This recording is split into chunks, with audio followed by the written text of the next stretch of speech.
In this video, I'll be discussing the maintenance I did, any modifications I made, and the miles I drove in the month of July on this 6.7 PowerStroke.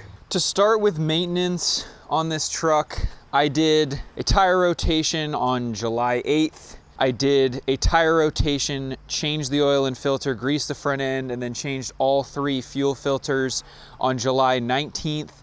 And then on July 24th, I had a local tire shop flip and rebalance the tires on the wheels.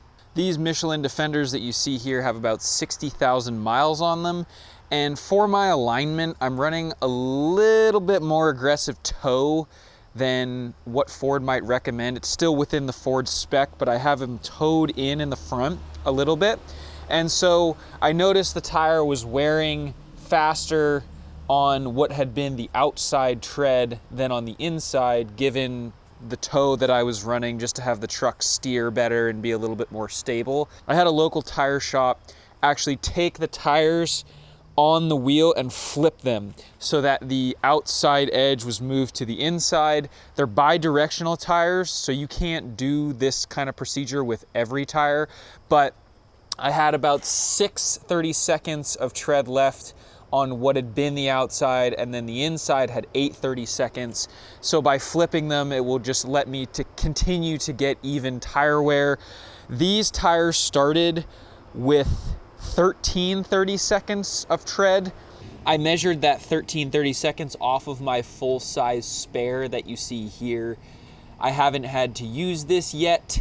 Hopefully I will not need to use it anytime soon, knock on wood, but these Defenders come with 13 30-seconds of tread brand new. Overall, in my mind, having about 8 30-seconds of wear left on tires at 60,000 miles is pretty solid. I have to be a little bit careful because DOT requires my steer tires to have at least 4 30-seconds in tread on them. And because I'm rotating my tires front to back, back to front, and then crossing the backs, I am essentially running all tires in the steer spot at one point or another. And so they all need to be at least 4 30-seconds. So once these get down to probably 5 30-seconds or close to 4 30-seconds, I'm gonna be scheduling an appointment to go buy another set. I added this bug net last month and it's been great. Haven't had any issues with it ripping or tearing off, and the push tabs on it are holding up great. I didn't do any modifications to the truck in the month of July. It was kind of a light driving month as well for miles. So we'll go grab the miles from the odometer now. Keeping in mind, it is now August when I'm doing this update. We have 180,714. So since the last update, did about 8,000. Since the last update was at 172. And overall, I mean, I have very little to complain about. Really, at the moment, no outstanding things with the truck. We navigated successfully the DPF conundrum, and it is really interesting to me just how big of a deal sensors make with these trucks. There's a follower of this channel that even mentioned to me he had his map sensor go bad, and the truck was getting terrible fuel economy, it was driving like a dog, and that isn't even an emissions related sensor. I know Banks recently just came out with a part for the newer trucks, the newer Fords, like the 20 to 24s, where it'll remove the map sensor from the manifold a bit so that it's not getting exposed to all the gunk. I'm hoping they release one soon because I'm going to put one in my truck. There's a specific gentleman that I see pretty often that lives down in Massachusetts, I think, and he drives for another transport company, but we see each other at rest areas because we both run from Indiana out east, because we both live in the east at the moment. And so I'll see him, and his truck's 511,000 miles, 2017 extended cab, long bed, does not have the DCR, does not have the disaster prevention kit. He just runs Hot Shots EDT every fill up and changes his oil. I think he has a dealer do most of his maintenance. The thing's totally stock shocks, stock steering.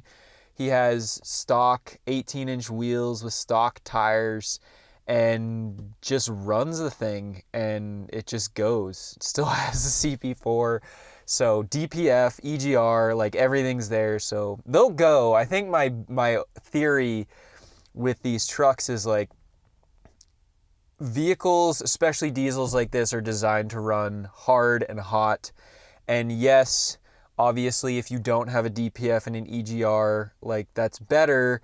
But like even if you're in a pre-emissions or a deleted truck, it's still not good for it just to putt around town.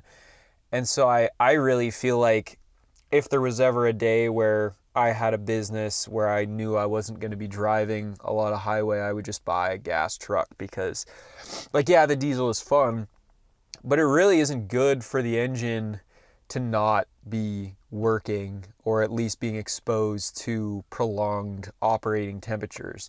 And that is just, based on my conversation with Lake that I had and seeing how my truck runs, like, I swear, since I started doing hot shot with it, the engine runs smoother and better than it did when I wasn't towing as often. The thing just loves to work. So at the end of the day, if there's one piece of advice I would give someone, if you want longevity out of your truck, work it, run it hard, be gentle with it, but like get that thing to operating temperature. And I think that goes with any vehicle, gas cars too. Your engine's going to be happier running at operating temperature. That's just how it is. Thank you for watching. We'll see you next time here on PowerStroke Maintenance.